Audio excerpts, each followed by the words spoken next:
میں ہوں حیدر وحید اور میں ہوں معیز جعفری اور آپ دیکھ رہے ہیں ایجنڈا 360۔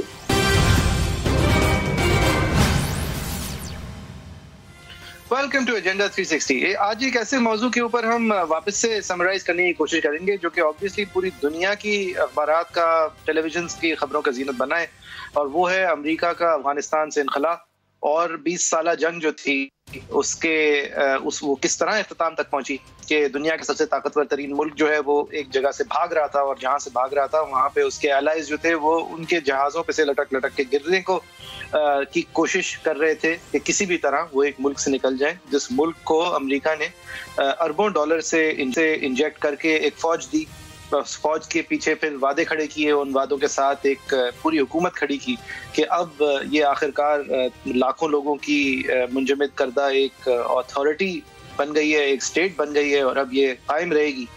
انٹرنلی ایک دوسرے کو امریکن بتا رہے تھے کہ سال بھر تک تو قائم رہے گی، لیکن ہوا یہ کہ چند دنوں کے اندر کابل کے دروازوں پر طالبان تھے، جبکہ امریکہ کا وہاں سے انخلا شروع ہوا، اور نتیجتاً ہیلی کاپٹرز آف روف ٹاپس، جس طرح ویتنام میں ہم نے امیجز دیکھے تھے اسی طرح ہم نے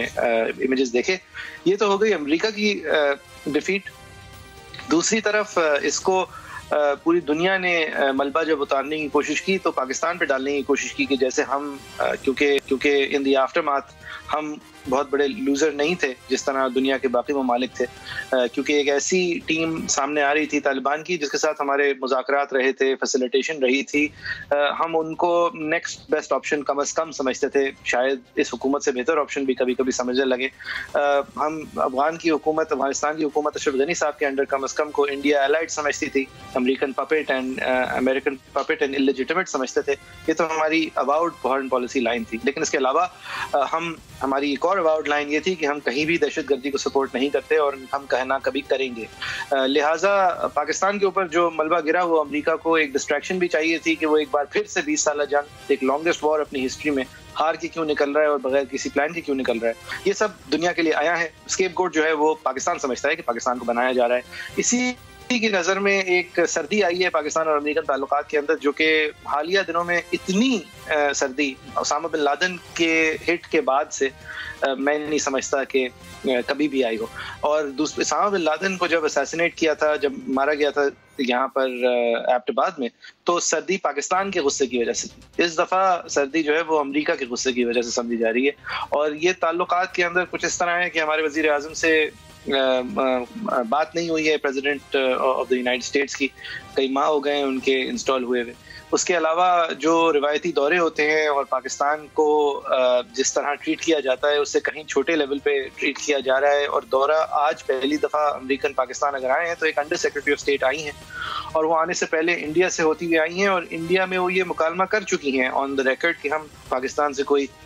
براڈ لیول کانورزیشن کرنے نہیں جا رہے ہیں، بہت اسپیسیفک چیزوں کی باتیں کرنے جا رہے ہیں، یعنی کہ لگ بھگ ایک تنبیہ کر دی ہے کہ آپ کچھ زیادہ ایکسپیکٹیشنز نہ رکھیں، اور نہ ہم نے آپ کو کوئی بہت زیادہ ہائی ایکسپیکٹیشنز پہ رکھا ہوا ہے۔ نتیجتاً جس کی وجہ سے فارن آفس میں یہ ڈیلیگیشن جو ہے وہ آج کوئی بہت گرم جوشی سے نہیں ریسیو ہوئی۔ اس سب کچھ کے حوالے سے ہم نے بات کرنے کے لیے وحید صاحب دعوت دیا آج محمود جان بابر صاحب کو، مجلسی صحافی ہیں، اور انہوں نے یہ جو طالبان کا لیٹسٹ کیپچر آف کابل ہے اس کو براہ راست کور بھی کیا ہے، اس کو دیکھنے کے لیے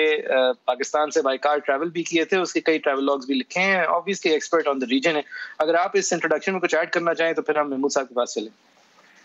آئی تھنک میرے لیے انٹرسٹنگ یہ ہوگا کہ اب آئندہ جب طالبان کی حکومت بن چکی ہے تو اس کو کہیں اب سیبوٹاج کرنے کی کوششیں کہاں سے ہوں گی، اس کو سٹیبلائز ہونے کے حوالے سے اگر پاکستان کا اس وقت جو رجحان ہے اس کو کاؤنٹر کرتے ہوئے کہیں وہاں پہ ڈی سٹیبلائز کر کے انسرجنسیز کو تو نہیں کہیں سے جو ہے وہ سپورٹ ملے گی، کیونکہ اگر تو وہی ڈیزائنز تھے انڈیا کے اور کچھ لوگ کہتے ہیں ایون امریکہ کے اپون لیونگ، کہ وہاں پہ ایک طرح کا یا تو حکومت رہے غنی صاحب کی یا پھر تناؤ رہے کم سے کم، اور ایک کنٹرول کیوس والی سچویشن رہے جہاں سے کنٹرول کر سکیں وہ ریجن کو یا ڈی سٹیبلائز رکھ سکیں کچھ ایریاز کو جن کو وہ چاہتے ہیں ڈی سٹیبلائز کرنا، تو کیا اس پالیسی کو اب ہم پروان چڑھتے دیکھیں گے کہ طالبان جو ہے اس کے خلاف کنسپیرسیز ہوں، ان کو ریکگنائز نہیں کیا جائے، ان کو جو سپورٹ ملنی اس وقت ہے وہ نہ ملے، اور اس لحاظ سے پاکستان بھی پھر دوسری طرف کھڑا نظر آئے گا؟ اور یہی میرا سوال ہوگا ہمارے ایکسپرٹ سے کہ کیا ہم آئندہ جو آنے والا وقت ہے، اور امریکہ کا آپ نے جو پریمس لے کیا کہ امریکہ کی جو مسٹرسٹ اور ڈس سیٹسفیکشن ہے ان کی اپنی ایمبیرسمنٹ میں پاکستان کے الیجڈ رول کے حوالے سے آگے پلے آؤٹ کس طرح ہوگی پاکستان کے انٹرسٹ کے لیے، اور اس میں طالبان کی حکومت کو ڈی سٹیبلائز کرنا اور وہ کنٹرول کیوس کا جو ایجنڈا بتایا جاتا ہے اس کو پرپیچویٹ کرنا تو کہیں شامل نہیں ہے؟ آپ بتائیے سر۔ اچھا، سب سے پہلے السلام علیکم، بہت شکریہ۔ بات شروع کرنے سے پہلے میں ایک 3 حوالے دینا چاہوں گا اگر آپ اس کو لوگوں کو سمجھنے کے لیے۔ آج 3 باتیں ہوئی ہیں۔ ایک امریکی وفد آیا ہے اسلام آباد، اس وفد کے فوراً بعد پاکستان نے یہ ضرورت محسوس کی ہے کہ اس کی عسکری اور جو اس کی سیاسی قیادت ہے وہ بیٹھیں اور ان باتوں پہ فوری طور پہ جائزہ لیں،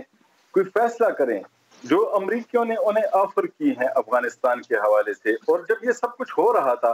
تو اسی وقت افغانستان کے ایک شہر میں دوسرا دھماکہ ہوا۔ دوسرا دھماکہ کب سے؟ پچھلے جمعے کو ایک دھماکہ ہوا جب ذبیح اللہ مجاہد جو ہیں ان کی والدہ کے لیے ان کی دعا ہو رہی تھی ان کی وفات پہ، وہ دھماکہ ہوا تھا، اس میں بھی کافی لوگوں کی جانیں گئی تھی۔ آج دوسرا دھماکہ ہوا ہے۔ کلیئر کٹ میسج ہے کہ ہر جمعے کو ایک دھماکہ ہوتا رہے گا اور اس وقت تک یہ حالات ایسے رہیں گے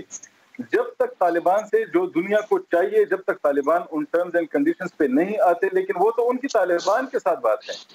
پھر پاکستان کی طرف اگر آتے ہیں تو اس پہ بھی آنے سے پہلے میں ایک بات بتاؤں کہ اس بار آنے والے طالبان پچھلی جو 96 میں آئے تھے اس وقت سے بدلے ہوئے ہیں یہ طالبان۔ اس وقت جب وہ آئے تھے تو وہ خود ایک فاتح کے طور پہ آئے تھے، وہ اپنے ساتھ کوئی دشمن لے کے نہیں آئے تھے۔ یہ اس بار دنیا جب ان کے بارے میں اندازہ لگا رہی ہے کہ وہ طالبان کیپیبل ہیں کہ وہ حالات کو کنٹرول کر سکیں، لیکن وہ اپنے ساتھ کئی دشمن لے کے آئے ہیں۔ کچھ دشمن ان کے انویزیبل ہیں اور کچھ دشمن ایسے ہیں کہ جو کہ سامنے ہیں، جو دنیا میں بات چیت کر رہے ہیں، اور ان کے بات چیت کے حوالے سے وہ ڈپلومیسی ہو رہی ہے اس وقت دنیا میں۔ پاکستان میں بھی جو اس وقت یہ سب کچھ ہو رہا ہے تو ہمارے ذرائع کا یہ کہنا ہے کہ پاکستان سے یہ مطالبہ کیا جا رہا ہے کہ وہ افغانستان میں طالبان کی حکومت کو جو اس وقت مدد فراہم کر رہے ہیں، اگر وہ مدد اسی طرح فراہم ہوتی رہی تو آپ کو یاد رکھنا چاہیے کہ ہماری سینٹ میں ایک بل پڑا ہوا ہے، اور اگر وہ بل پاس ہوتا ہے تو پھر آپ کو نتائج کے لیے تیار رہنا چاہیے۔ 2 اسپیسیفک باتیں ہوئی ہیں میرے خیال میں، ہماری معلومات کے مطابق 2 اسپیسیفک باتیں ہوئی ہیں کہ پاکستان کو جو کچھ اس نے اب تک کیا وہ بس ٹھیک تھا، اس پہ شاید ہم کچھ نہ کہیں۔ اگر آپ ہمیں ڈرونز کے لیے یہ اپنی سرزمین استعمال کرنے دیں، اور دوسرا جو ہم کہہ رہے ہیں کہ افغانستان کی اس حکومت کو اپنے پیروں پہ کھڑا ہونے کے لیے جو آپ دنیا کے ساتھ بات کر رہے ہیں اور جو آپ یہاں پہ مزید کوششیں کر رہے ہیں، ان کوششوں کو کم کر دیں۔ اور ہم یہ دیکھیں گے کہ اگر آپ کی طرف سے یہ کوششیں کم نہ ہوئی تو پھر وہ بل پڑا ہوا ہے، وہ بل آئے گا۔ وہ بل جب آئے گا تو اس کا نقصان کیسے ہوگا؟ اس میں تشویش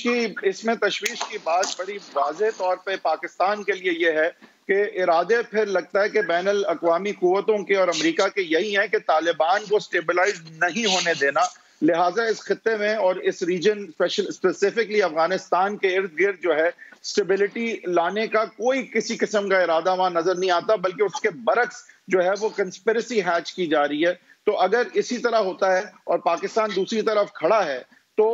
یہ صرف بل کی بات نہیں رہے گی کہ سینٹ میں ایک بل پاس ہو جائے گا، ہم پہ سینکشن لگ جائیں گے یا IMF سے ہمیں لون اچھی قسطوں پہ نہیں ملیں گے۔ اس سے بات آگے بھی جا سکتی ہے کیونکہ یہ بہت جیو پولیٹیکل اور ریجنل پرائیورٹیز ہیں امریکہ کی اور ویسٹرن پاورز کی، اور اگر پاکستان دوسری طرف کھڑا نظر آتا ہے تو آپ کے خیال سے پاکستان کے لیے علاوہ اس سینٹ کے بل کے پولیٹیکلی ریال پولیٹک میں کیا جو ہے وہ اثرات ہو سکتے ہیں، اور یہاں چائنا کا کیا رول ہو سکتا ہے؟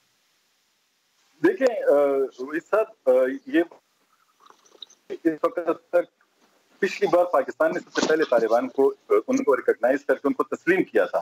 ایک حکومت کے طور پہ ان کو تسلیم کیا تھا۔ اب تک پاکستان نے ایسا نہیں کیا، پاکستان نے بھی نہیں کیا، چین نے بھی نہیں کیا اور روس نے بھی نہیں کیا، کیونکہ انہیں اس بات کا خدشہ ہے کہ اگر وہ اسے تسلیم کرتے ہیں تو امریکہ جو یہاں سے گیا ہے، جسے ہم لوگ اس کی ڈیفیٹ کہتے ہیں، جتنی جلدی سے وہ گیا ہے، اس دن میں وہاں موجود تھا، جس طرح لوگوں کو جلدی تھی کہ وہ اڑتے جہازوں سے لوگوں کو گرا کے جا رہے تھے، وہ سب کچھ میں نے خود اپنی آنکھوں سے دیکھا تھا. وہاں پہ ہونے والا دھماکہ اور اس کے مرنے والے اور اس کے زخمی ہونے والوں کو اپنی آنکھوں سے دیکھا تھا. اس وقت جو صورتحال تھی تو اگر آپ اسے دیکھیں تو ہم اسے سمجھ رہے تھے کہ امریکہ پتہ نہیں کیوں ایسے جا رہا ہے. لیکن اس وقت جو یہاں پہ خصوصاً افغانستان کے اندر جو طالبان ہیں ان سے بھی ہماری بات چیت ہوتی رہتی ہے, رابطہ رہتا ہے. وقتاً فوقتاً جو ڈیولپمنٹس ہوتی ہیں اس پہ ان کے بھی اوپینین لینا پڑتا ہے. پاکستان میں بھی اس حوالے سے جب بات ہوتی ہے تو پتہ چلتا ہے کہ وہ جلدی ویسے ہی نہیں تھی, وہ بے وجہ نہیں تھی. وہ جلدی اس لیے تھی کہ طالبان کو کسی طریقے سے افغانستان کے اندر کھینچا جائے, ان کو اندر لایا جائے. دیکھیں اس سے پہلے جو دوحہ کا معاہدہ ہوا تھا اگر آپ کو یاد ہو, اس معاہدے کے تحت طالبان کو فوری طور پہ کابل میں داخل نہیں ہونا تھا. ان کو جو ہے وہ اگر انہوں نے پورا افغانستان بھی یعنی قبضہ کر لیا یا انہوں نے فتح کر لیا جو بھی تھا, اس انہوں نے کابل نہیں آنا تھا. لیکن اس بار اچانک اشرف غنی صاحب بھی چلے گئے, امریکہ بھی نکل گیا اور ایک ایسا ویکیوم بن گیا کہ جس کی وجہ سے طالبان وہاں آئے. جب طالبان وہاں آئے پتہ چلا کہ طالبان اکیلے نہیں آئے تھے, ان کے ساتھ ایئرپورٹ والے لوگ بھی آئے تھے اور طور پہ داعش کہا گیا کی ذمہ داری بھی قبول کی. طالبان ہی کی طرز پہ ان پہ حملے بھی شروع ہوئے. طالبان جس طریقے کی جنگی کارروائیاں کر کے اپنے دشمن کو پریشر میں لا رہے تھے اسی طریقے کے کام اب طالبان کے ساتھ ہونے لگے ہیں. تو طالبان کے ساتھ اگر ایسا ہوتا رہا تو جو ماہرین ہیں اس ایشو کے وہ یہ سمجھتے ہیں آنے والے دنوں میں کچھ مہینوں میں اگر افغانستان کے حالات بہتر نہ ہوئے, وہاں پہ معیشت بہتر نہ ہوئی, وہاں پہ لوگوں کے حالات زندگی بہتر نہ ہوئے اور وہ طالبان کے خلاف اٹھ کھڑے ہوئے, جیسا کہ لوگوں کا اندازہ ہے کہ لوگوں کو طالبان کے خلاف کھڑا کیا جائے, خود لوگ طالبان کے ساتھ لڑیں, طالبان کو ختم کیا جائے اور پھر افغانستان میں اگر کسی کا کوئی پلان ہے کہ وہ سیٹ اپ لایا جائے. اس قسم کے اندازے لوگ لگا رہے ہیں. تو یہ لانگسٹ وار, ان اینڈنگ وار کی طرف جاری ہے جعفری صاحب, یہ لانگسٹ وار اس کو کہہ رہے تھے, یہ تو ابھی لگتا ہے پارٹ 2 اس کا باقی ہے. ہو چکا. اگر یہ شروعات واقعی میں اس طرف ہے تو پھر مطلب اگر 20 سال براہ راست جنگ میں محمود صاحب کچھ نہیں ملا تو اب کیا کر لیں گے لوگوں کے ساتھ وہ حرکتیں کر کے جن حرکتوں کے لیے یہی لوگ مشہور ہیں. کنٹرول کیا دراصل وہ یہ چاہتے ہیں کہ جو ہمارا خود افغانستان میں طالبان بھی یہ سمجھتے ہیں کہ جو چین کو رستہ ملے گا افغانستان کے رستے وہ رستہ بھی نہ ملے. روس کو جو اس وقت پاکستان کی طرف سے اور طالبان کی طرف سے اگر اس ریجن میں کوئی امپورٹنس مل رہی ہے, کوئی رول مل رہا ہے تو اس رول کو بھی کسی طریقے سے منیمائز کیا جائے اور ان سب لوگوں کو امریکہ کے ساتھ ہی جوڑا رکھا جائے. اور اگر وہ یہ رہتے ہیں اور طالبان ناکام ہوتے ہیں اور لوگوں کے سامنے یہ طالبان کا تجربہ ناکام ہوتا ہے اور پھر کوئی نیا سیٹ اپ لانے کی وہ ہوتی ہے تو اس وقت تک لوگ یہ سمجھتے ہیں کہ یہ جدوجہد اس طرح جاری رہے گی, طالبان پر بھی حملے ہوتے رہیں گے, مسجدوں میں ہر جمعے شاید خدا نخواستہ حملہ ہوتا رہے اور عوامی مقامات پہ بھی ہوگا. لوگوں کو جو توقع تھی اس وقت افغانستان میں جو سب سے اہم چیز ہے 95% لوگ اس بات پہ خوش ہیں کہ چلیں وہ جو روزانہ کے دھماکے ہوتے تھے وہ تو ختم ہو گئے اور وہ اس کا کریڈٹ طالبان کو دیتے ہیں. میں نے ان کے تاجر برادری سے بات ہوتی ہے, اینٹی طالبان تمام جو لوگ ہیں ان سب سے میری بات ہوئی, انہوں نے کہا یار 2 چیزیں تو بہت ختم ہوئی ہیں نا, ایک یہاں پہ بدامنی ختم ہوئی ہے, ایک کرپشن, اور وہ جو ہم سے رستوں میں جو چیزیں چھینی جاتی تھی, قبضے کیے جاتے تھے وہ ختم ہو گئے ہیں. اگر طالبان کے دور میں بھی یہ 2 چیزیں واپس آتی ہیں تو پھر تو طالبان کے وجود کا کوئی فائدہ نہیں ہوتا, اور اگر طالبان کے وجود کا فائدہ افغانوں کو نظر نہیں آتا اور وہ اس کے خلاف کھڑے ہوتے ہیں تو پھر افغانستان کے اندر جو کچھ ہوگا وہ پہلی والی جنگوں سے زیادہ بدتر ہوگا اور اس کے اثرات ایسے ہوں گے کہ دنیا کی کوئی طاقت اسے نہیں سنبھال سکے گی, اور شاید پھر اس وقت پھر دنیا کو یہاں پہ آنا پڑے کہ نہیں جی ہم تو نکل گئے, ہم نے تو معاہدہ بھی کر لیا اور ہم نے تو کوشش بھی کر لی کہ یہ سب کچھ ہو لیکن ایسا نہیں ہو سکا, اب ہمیں دوبارہ آنا پڑا ہے اور اب ہم فلاں کو لے کے آئیں گے اور یہاں پہ اب دوبارہ ہمیں وہ والا سیٹ اپ لگانا پڑے گا. تو لیکن یہ ان کی شاید کسی کی پلاننگ ہو, لیکن اس ریجن میں بھی کچھ پلاننگز ہو رہی ہیں جو ہمارے اندازے کے ہم روزانہ سنتے ہیں, ہم فارن آفس کو کور کرتے ہیں, ہم ڈپلومیٹک مشنز کو کور کرتے ہیں, ہم پاکستان میں ڈیفنس کو کور کرتے ہیں تو ہمیں چین کی ایکٹیویٹیز بھی نظر آتی ہیں, روس بھی پوری طرح ایکٹیو نظر آتا ہے, ایران کا اگر 100% ان کے ساتھ جانے کا کوئی اس وقت موڈ نہیں بھی نظر آ رہا لیکن وہ بھی اس وقت انہی کے ساتھ جا رہا ہے. اس وقت صرف انڈیا ایک سائڈ پہ رہ گیا ہے، تاجکستان اور ازبکستان بھی جو ہے وہ ہمسائے ہیں، وہ بھی آ رہے ہیں کہ افغانستان میں اس وقت جو لوگوں کے پاس سرمایہ ہے وہ بھی ان کے ہاں انویسٹ ہو. تو یہ جو تجارت کے لیے، یہ جو تمام چیزوں کے لیے جو کوششیں ہو رہی ہیں، کچھ نیبرز کر رہے ہیں اور کچھ باہر سے ہو رہا ہے. باہر کے کرنے والے کو مشکل یہ ہے کہ اس کے پاؤں زمین پہ نہیں ہے، جبکہ نیبرز کا یہ ہے کہ ان کے پاؤں زمین پہ ہیں، وہ زمین پہ چل پھر رہے ہیں اور ان کو اپنا آپ جو ہے وہ اپنی، اگر ان کی کوئی پلاننگ ہے تو وہ یہاں پہ کر رہے ہیں. لیکن آپ یہ دیکھیں نا کہ وہ بھی کوئی چھوٹی فورسز تو نہیں ہے کہ جو ہماری نیبرز میں ہیں. چین اور روس کو اب کس طرح وہ کرتے ہیں، یعنی اگر ان کو دیکھیں اور امریکہ اور اس کے اتحاد کو دیکھیں، اور یہ جس طرح امریکہ گیا ہے، ہماری معلومات کے مطابق اس کے جو یورپ ہے اس کے ساتھ بھی یہ جو تعلقات اس کے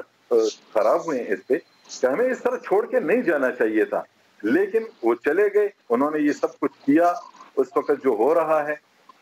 لیکن جو اس وقت افغانستان کو جب تک طالبان کو تسلیم نہیں کیا جاتا یہ معاملات رہیں گے. لیکن تسلیم کرنے سے پہلے ہماری معلومات کے مطابق دنیا طالبان سے اپنے لیے گارنٹیز اور شورٹیز لے رہی ہیں. روس کو اپنے حصے کے کچھ چیزیں چاہیے، گارنٹیز چاہیے. چین کو اپنے لیے چاہیے. چین کے اپنے بھی تو آپ کو پتا ہے نا کہ جو ان کے ہاں جو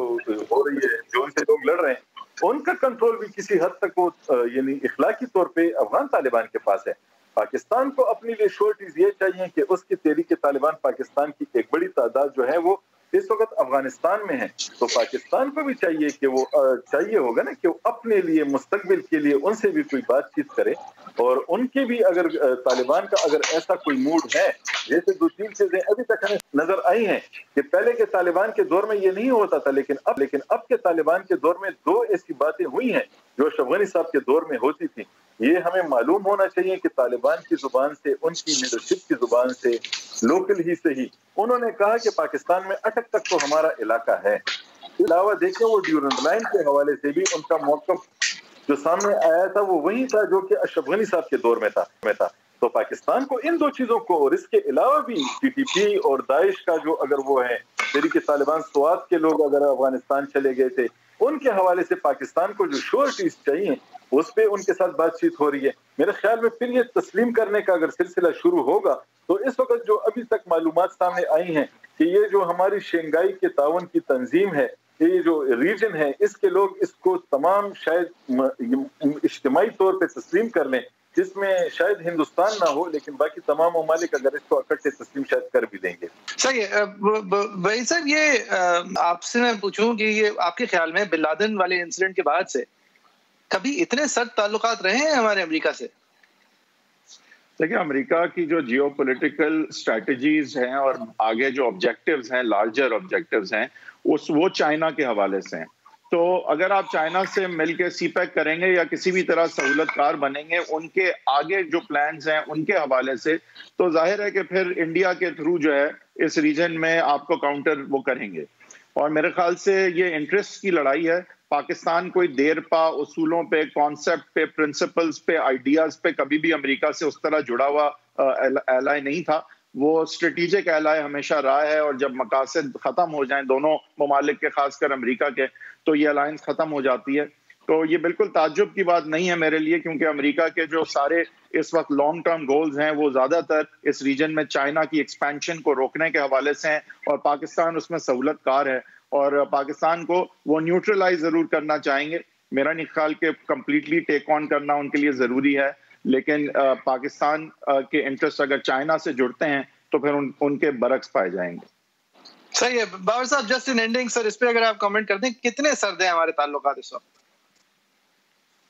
لیکن تعلقات کی نوعیت تو یہ ہے کہ ابھی یہ سب سے میرے خیال میں اعلیٰ سطحی رابطہ ہے یہ جو ہوا ہے جب سے بائیڈن صاحب حکومت میں آئے ہیں. اس کے بعد انڈر سیکرٹری صاحبہ جو آئی ہیں یہ سب سے بڑی چیز آئی ہیں. یہ اس وقت تک میں نے خود وائس آف امریکہ کی سٹوری پڑھی ہے، انہوں نے خود اپنے ہی ان کے آفیشیل میڈیا نے یہ بات لکھی ہے کہ بائیڈن صاحب کے آنے کے بعد یہ سب سے اعلیٰ سطحی رابطہ ہے پاکستان سے. اور وہ خود اپنی طرف سے، آپ کو پتہ ہے کہ وائس آف امریکہ کوئی ایسی ویسی بات نہیں کر سکتا، وہ ان کی آفیشیل ایجنسی ہے، اور ان کی زبان سے اگر یہ بات سامنے آ رہی ہے تو یہ اس بات کی تصدیق ہے کہ پاکستان کے ساتھ اس وقت امریکہ اسی لیول پہ شاید تعلقات رکھنا چاہتا ہے، کیونکہ پاکستان اس وقت چین کے ساتھ کھڑا ہے، اور چین جو ہے وہ اس صورتحال کو کاؤنٹر کرنے کے لیے اسے بھی پتا ہے کہ وہ کہاں کچھ کر سکتا ہے. اس نے لداخ میں انڈیا کو پھر جا کے اس کو چھیڑنا شروع کر دیا ہے اور وہاں پہ اس نے پھر اپر ہینڈ اپنا رکھا ہے. اور انڈیا جو ہے جس طریقے سے یہ وفد انڈیا سے ہو کے پاکستان آیا ہے, انڈیا کی دو باتیں بڑی اہم ہیں. ایک تو لداخ کا معاملہ, ایک افغانستان کے اندر جو اس نے جو سرمایہ کاری کی تھی, ان دونوں پہ اس کو اپنے لیے اپنا تحفظ چاہیے اور وہ صرف امریکہ ہی کے ذریعے ہو سکتا ہے, کیونکہ وہ ڈائریکٹلی خود کسی ڈپلومیسی کا اس وقت حصہ نہیں ہے, نہ ہی اس کا طالبان کے ساتھ رابطہ ہے, نہ پاکستان کے ذریعے, نہ ریجن کے چین کے ذریعے, نہ روس کے ذریعے, کسی اور ملک کے ذریعے. انڈیا اپنے آپ کو سیکیور نہیں کر سکتا, وہ امریکہ ہی کے ذریعے سب کچھ کر رہا ہے. ٹھیک جی صحیح ہے. محمود صاحب بہت بہت شکریہ آپ کے وقت کا. یہ موضوع جب تک گرم رہے گا تو ہم آپ سے درخواست کرتے رہیں گے کہ آپ اپنے ایکسپرٹیز سے ہمیں اسسٹ کریں, ہمیں آ کے educate us about this topic. Thank you very much, بہت شکریہ. ایک بریک لیں گے ویور, جب واپس حاضر ہوں گے تو ہمارے ڈومیسٹک فرنٹ پہ بھی بہت کچھ ہوا ہے اور بہت دلچسپ ہوا ہے اور کچھ جنگ سے کم نہیں ہوا ہے. ایک بریک کے بعد. یہ جماعت کی بات نہیں ہے, یہ میری پٹیشن کی بات ہے جو میری ذات اور نواز شریف صاحب سے ریلیٹڈ ہے, اور نواز شریف صاحب اور میں سمجھتے ہیں کہ یہ بات بالکل سچ ہے اور یہ ہماری اپنا جنگ ہے, ہماری اپنا کیس ہے, ہم لڑ رہے ہیں نا, جماعت کو بیچ میں نہ لائیں. Welcome back from the break. ہم نے دیکھا کہ پچھلے کچھ دنوں میں پاکستان کی اندرونی سیاست میں کافی ٹیمپریچر جو ہے وہ اوپر کی طرف گیا ہے. اندرون پی ایم ایل نون میں بھی مفاہمت اور مزاحمت کی جو بات ہے وہ بھی اب نقطۂ عروج پہ جا رہی ہے. اور کیا اب وہ اس سطح پہ ہے کہ نواز شریف صاحب کو واقعی اب ایک طرف اس کو کرنا پڑے گا یا نہیں, اس پہ بھی ہم بات کریں گے. اس میں خصوصاً مریم نواز صاحبہ نے اپنے فیلڈ کیس کی اپیل میں ایک درخواست داخل کی, جس درخواست میں انہوں نے استدعا کی ہے کہ یہ جو ججمنٹ ان کے خلاف ہے وہ کوئرسیولی پروکیور کی گئی تھی, ایک 2 سال کی محنت کے بعد جو ہے وہ غیرقانونی طور پہ دباؤ ڈال کے حاصل کی گئی تھی, لہٰذا اس کو کالعدم قرار دیا جائے. اور ایک جج صاحب جو کہ اسلام آباد ہائی کورٹ کے اس وقت جج تھے, ان کے بیان کی بنیاد پہ اس کو باعث اور پریجوڈس کی بنیاد پہ اس ججمنٹ کو ایک مس ٹرائل, اس ٹرائل کو مس ٹرائل اور اس ججمنٹ کو سیٹ اسائیڈ کیا جائے. اس درخواست کی سماعت کے حوالے سے جب وہ تشریف لائیں تو انہوں نے اس سماعت کے بعد ہائی کورٹ کے باہر جو پریسر جو ہے وہ کنڈکٹ کیا, اس میں کافی دھواندار باتیں کی اور اس کا متن یہ تھا کہ وہ بے نقاب کرنا چاہتی ہیں اس سازش کو جس کو وہ کہتی ہیں جو بنیاد اور وجہ بنی ایک منتخب نواز شریف صاحب کی حکومت کو غیر آئینی اور غیر قانونی طور پہ برطرف کرنے کی جو سازش تھی اس کو بے نقاب کرنے کی وہ بات کرتی ہیں. اس میں جو اداکار, فنکار اور سہولت کار جو ہیں وہ نمایاں وہ پاتی ہیں, ان کے انہوں نے باقاعدہ نام لیے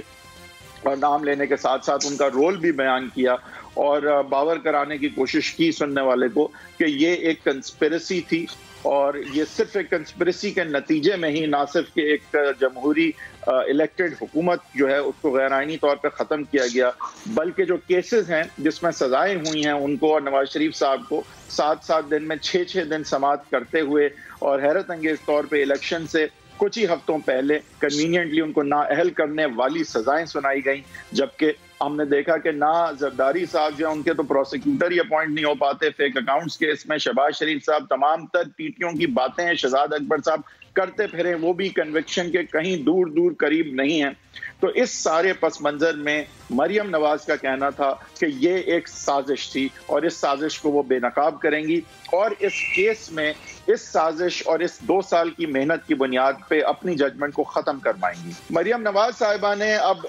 شی ہیز ریزڈ دی اینٹی, انہوں نے جس نوعیت کی اب باتیں کر دی ہیں اور جس نہج وہ بات کو اب لے گئی ہیں, انہوں نے صاف صاف کہہ دیا ہے کہ یہ ایک سازش تھی, اس میں سازشی عناصر ملک کی اہم ترین عہدوں پہ فائز لوگ تھے اور انہوں نے نام اور رول جو ہے وہ باقاعدہ طور پہ بیان کیے ہیں. اور اسی طرح سے اب مجھے لگتا ہے کہ وہ اس اپنی اپلیکیشن کی سماعت اور ایڈجوڈیکیشن کے ہوتے ہوئے اور اس پروسیس میں آئی تھنک مزید ڈیولپ کریں گی اپنی اس آرگیومنٹ کو. آپ کے خیال سے سیاسی امپیکٹ اس کا کیا ہوگا اور آپ کے خیال سے مریم نواز کی یہ جو اب ایک میرے خیال سے کہنا چاہیے انپریسیڈنٹڈ انہوں نے جو ہے وہ سازش بے نقاب کرنے کا جو اب لیٹسٹ اپروچ لی ہے وہ کیا رنگ لائے گی؟ دیکھیں میرے خیال میں اب ان کے پاس یہ آپشن نہیں رہا کہ چلو میں 5 مہینے کے لیے پھر چپ ہو جاتی ہوں. آئی تھنک اب بولتے رہنا پڑے گا. اب جس اسٹیج پہ یہ سچویشن آ گئی ہے تو اب نو ہولڈز بارڈ ہے اور باقی کوئی ویپنز بچتے بھی نہیں ہیں. اور میرے خیال میں سیاسی, آپ نے پوچھا کہ سیاسی اس کا کیا اثر ہوگا, میرے خیال سے سیاسی اثر یہ ہوگا کہ اب یہ تنہا ہو جائیں گی. یعنی ان کے ساتھ کھڑے ہونا اگر پہلے ان کے ساتھیوں کے لیے مشکل تھا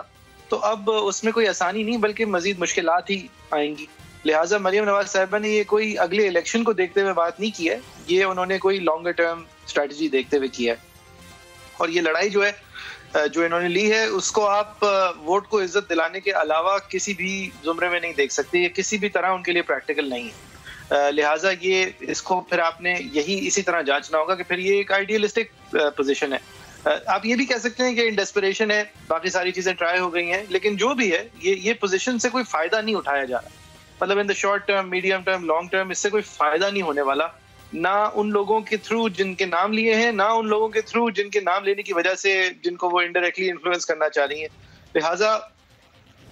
یہ کوئی ڈھکی چھپی بات نہیں ہے کہ اپنگ دی اینٹی کے پیچھے ایک اسٹریٹجی یہ بھی ہے کہ جو لوگ اور جو سہولت کار جن کا کہ نام لیا گیا ہے اگر تو ان پہ پریشر نہیں رکھا گیا تو جس طرح سے 2018 کا الیکشن بقول ان کے رگ کیا گیا تو آئندہ کے الیکشن بھی اسی طرف جائے گا. تو لہٰذا یہی ٹائم ہے کہ ان پہ اتنا پریشر ڈالا جائے کہ وہ اپنے عہدے کا غلط استعمال نہ کر سکیں یا ان عہدوں پہ فائز نہ ہو سکیں کہ جن عہدوں کے ذریعے سے ایسے کام آسان ہو جاتے ہیں. تو یہ ایک اسٹریٹجی تو ان کی نظر آ رہی ہے کہ وہ پریشر اتنا بڑھانا چاہ رہی ہیں کہ اس طرح کا کام جو ہے وہ کرنے کی ہمت پھر نہ ہو. وہی صاحب آئی ایگری, اس کے اندر بہت ساری اسٹریٹجیز ہو سکتی ہیں, لیکن ایک تو نیسیسری فال آؤٹ آپ سمجھے ہوئے ہیں نا. جب آپ اس راستے پہ نکلے تھے تو آپ کو یہ پتا تھا اگر میرے ساتھ 4 بندے تھے تو اب 2 رہ جائیں گے, 2 تھے تو 1 رہ جائے گا, اور اگر 1 ہی تھا تو پھر اب شاید پرویز رشید صاحب. لیکن اندرون آپ کے خیال سے جو اندرون اس وقت سیاست ہے پی ایم ایل نون کی, جہاں شہباز شریف صاحب جو ہیں وہ کہہ رہے ہیں کہ یہ تو میری سیاست کا بھی اب ستیاناش ہو جائے گا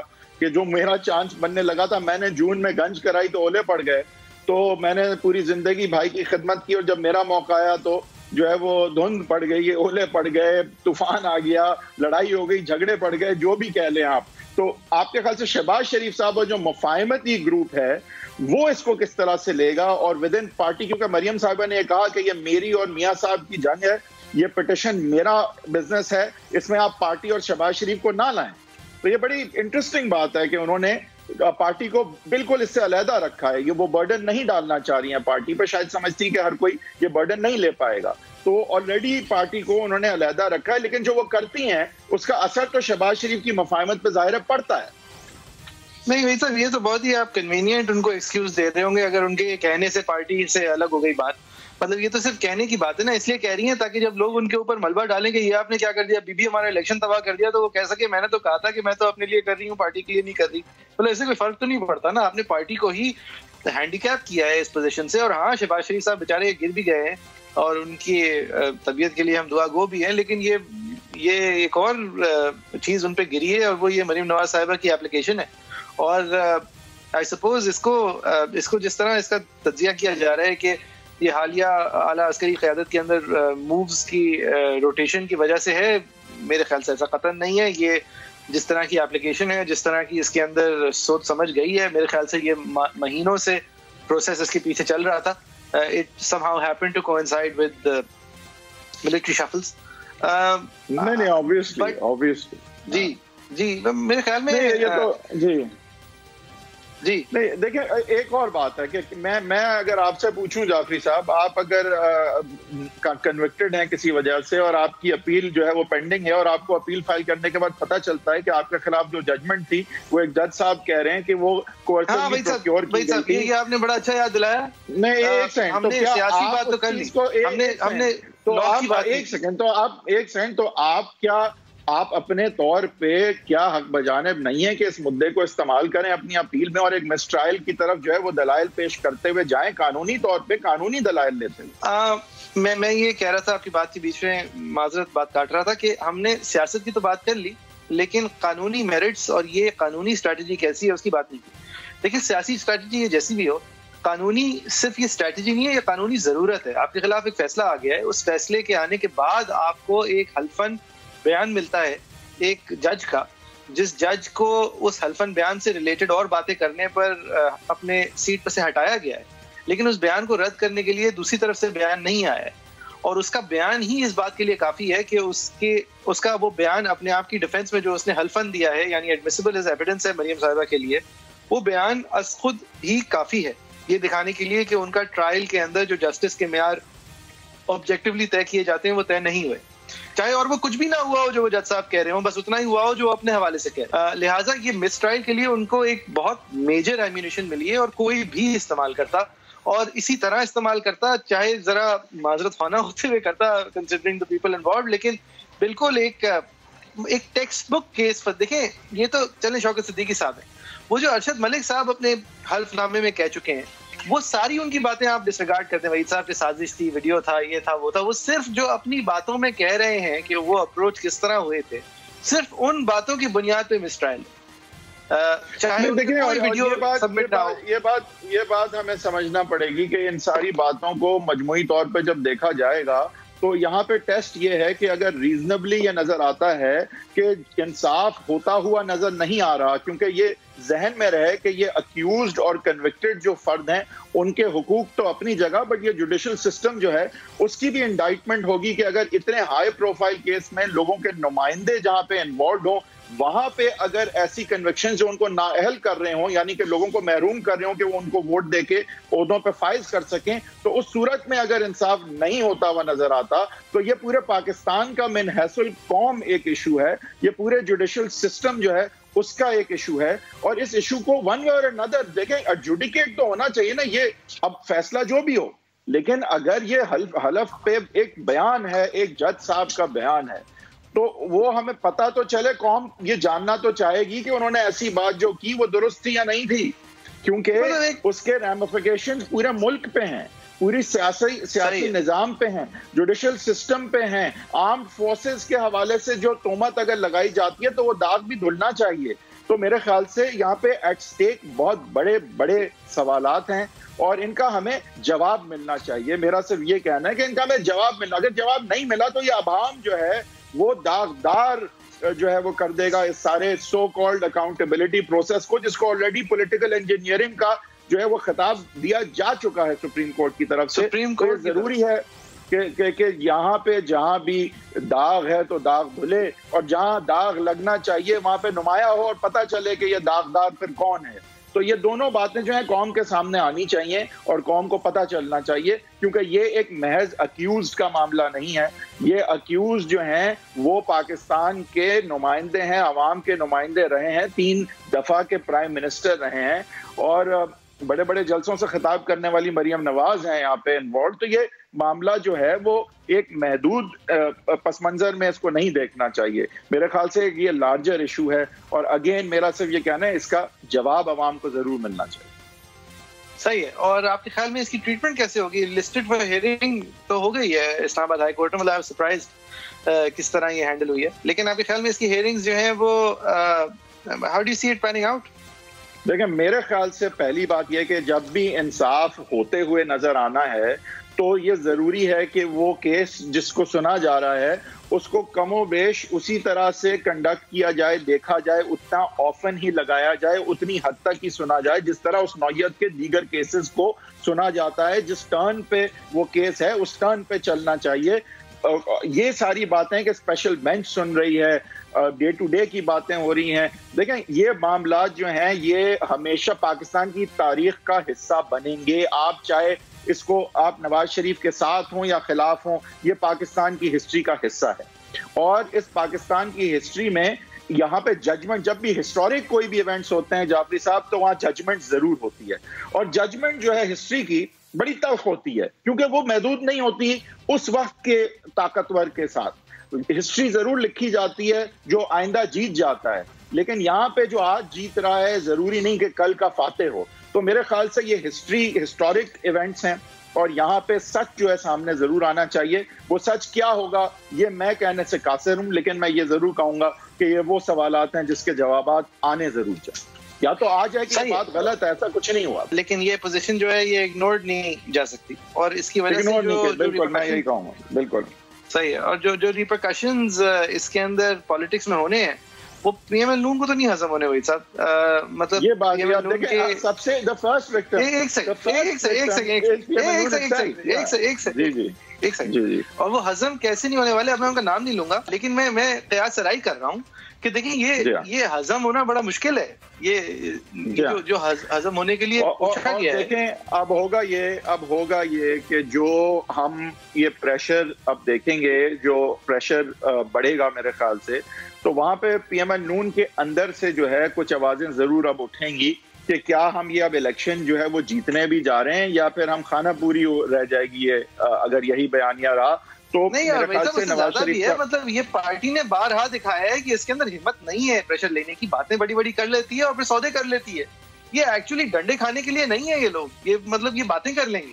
اور مطلب ڈنڈے مار لیں گے جو ہم نے ان کو دیکھا ہے کرتے ہوئے, لیکن یہ ایکچوئل مطلب ظلم سہنے کے لیے اس پارٹی میں کوئی مطلب برداشت کی کوئی سچویشن نہیں ہے. دیکھیں میں تو یہی دیکھ رہا ہوں کہ آگے پی ایم ایل نون میں جو مفاہمتی گروپ ہے وہ اب اس حوالے سے ضرور کچھ کہے گا میاں صاحب کو, اور یہ درخواست سے بڑی میرے خیال سے نوعیت کی بات ہوگی. یہ محض درخواست نہیں ہوگی میرے خیال سے, اب یہ التجا بڑھ کے ایک ڈیمانڈ کی طرف جائے گی, اور وہ میاں صاحب سے آئی تھنک ڈیمانڈ کریں گے کہ آپ اپنے یہ والے معاملات کو بالکل علیحدہ رکھیں کیونکہ ان معاملات کے ساتھ یہ الیکشن نہیں جیتا جا سکتا. وہاں پہ پھر یہ انٹرسٹنگ ہوگا کہ میاں صاحب جو ہے وہ بالآخر کیا فیصلہ کرتے ہیں, اور اگر میاں صاحب جو ہے وہ یہ فیصلہ کرتے ہیں کہ نہیں ہم نے اپنے اصول پہ اور اپنے سارے جو ووٹ کو عزت دو کا جو ہمارا نیریٹو ہے اس پہ کھڑے رہنا ہے اور وہی ہماری عافیت بھی ہے سیاسی طور پہ بھی اور لیگل کیسز میں بھی, تو پھر اس صورت میں ظاہر ہے کہ مفاہمتی گروپ جو ہے وہ اس پوزیشن میں نہیں ہے کہ الگ پارٹی بنا لے, لیکن پھر اندرونی طور پہ ایک دوسرے کے خلاف جو کام شروع ہو جائیں گے اس میں میرے خیال سے پارٹی کو بے تحاشا نقصان ہوگا. میرا نہیں خیال کہ کوئی بریک اوے فیکشن بنے گا. By the way I do not think so. I actually think that میاں صاحب اس کو ریکنسائل کرنے کی کوشش کریں گے. میاں صاحب بہت کوگنیسنٹ ہیں کہ شہباز شریف کے گروپ کو وہ جانے نہیں دیں گے, اور نہ شہباز صاحب جا سکتے ہیں اور نہ میرے خیال سے جانا آن دا کارڈز ہے اس وقت, لیکن اندرونی طور پہ جانے کا تو کوئی بات ہی نہیں ہے. اور بریک اوے فیکشن آپ کیا بات کر رہے ہیں بھائی صاحب, اس پارٹی کے اندر سے بریک اوے فیکشن نہیں نکلے گی, ریٹائریز نکلیں گے. مطلب بریک اوے فیکشن کا تو سین ہی نہیں ہے, تو بات ہی نہیں ہے. یہ تو میرے خیال سے نہیں ہو تو چکا ہے, پہلے تو یہی دوسری پارٹیوں میں لوگ جائیں گے. نہیں صحیح ہے, پہلے ہو چکا ہے, لیکن یا تو دوسری پارٹیوں میں لوگ جائیں گے یا پھر ریٹائر ہو جائیں گے. یہ تو نہیں ہوگا. ریٹائر کوئی نہیں ہوگا. یہ تو چلیں آپ کی میری لگ گئی اس پہ, ریٹائر کوئی نہیں ہوتا. دیکھیں آپ جو کام کرتے ہیں آپ اسے ریٹائر نہیں ہوتے ہیں. آپ کو ریٹائر کر دیا جائے آپ کے ٹائر نکال کے تو وہ ایک الگ بات ہے, وہ ریٹائر جو ہے وہ الگ والا ریٹائر ہے. لیکن میرا نہیں خیال کہ کوئی بھی پی ایم ایل نون میں سیاست چھوڑنے جا رہا ہے. یہ تو میں آپ کو بتا دوں, کوئی بھی سیاست چھوڑنے نہیں جا رہا ہے. ایسے نہیں سیاست چھوڑی جاتی. شرط لگانی ہے, میں آپ سے لگا چکا ہوں. ٹھیک, سیاست نہیں کوئی چھوڑنے جا رہا. جی اچھا صحیح. سٹ آؤٹ کروا دینا بھی سیاست چھوڑنا ہی ہے, یا پھر آپ کہہ رہے ہیں کہ والنٹیرلی سیاست کوئی نہیں چھوڑا؟ نہیں والنٹیرلی نہیں, میں کہہ رہا ہوں ایون کوئرسیولی جو ہے سیاست کوئی نہیں چھوڑتا اس طرح. یہ بڑے بڑے نام ہیں, خاقان عباسی ہیں, یہ پرانے جنریشن سے آپ ناموں پہ نہ آئے نا, دیکھیں مسئلہ ہو جائے گا. ناموں پہ نہیں آئے, بس آپ نہیں. میں کہہ رہا ہوں, میں تو کہہ رہا ہوں کوئی بھی نہیں چھوڑے گا. میں تو کہہ رہا ہوں ایک طرف سعد رفیق بھی نہیں چھوڑیں گے تو دوسری طرف خواجہ یہ اپنے خاقان عباسی بھی نہیں چھوڑیں گے. کوئی نہیں چھوڑ دیں. میں تو کہہ رہا ہوں مفتاح اسماعیل نہیں چھوڑے گا پی ایم ایل نون. بس میں اس سے زیادہ تو نہیں کہہ سکتا. صحیح ہے. آپ لوگوں کی کیا رائے ہے؟ facebook.com/agenda360 ہمارا ٹویٹر ہینڈل ہے, @heatherwheat10 حیدر صاحب کا ٹویٹر ہینڈل ہے, @JFERII میرا ٹویٹر ہینڈل ہے. ہمارے ساتھ شو میں محمود جان بابر صاحب تھے, ان کا بھی ٹویٹر ہینڈل ہم اسکرین پہ شائع کریں گے. جب وہ ہمارے ساتھ مہمان تھے تو اس وقت بھی اسکرین پہ شائع ہو رہا تھا. آپ لوگوں کی کیا رائے ہے ہم سننے کے منتظر رہیں گے. اس شو کی سرخیاں ہم اپنے ٹویٹر ہینڈل پہ بھی شیئر کریں گے, وہاں پہ آپ کی کامنٹس کے بھی منتظر رہیں گے. اگر کوئی مکالمہ آپ شروع کرنا چاہیں تو وہاں پہ ویل بی اویلیبل. انشاءاللہ کل ایک بار پھر 7:05 پہ ایک نئے شو اور شاید ایک نئے موضوع کے ساتھ انشاءاللہ پھر حاضر ہوں گے. کیپ واچنگ سما.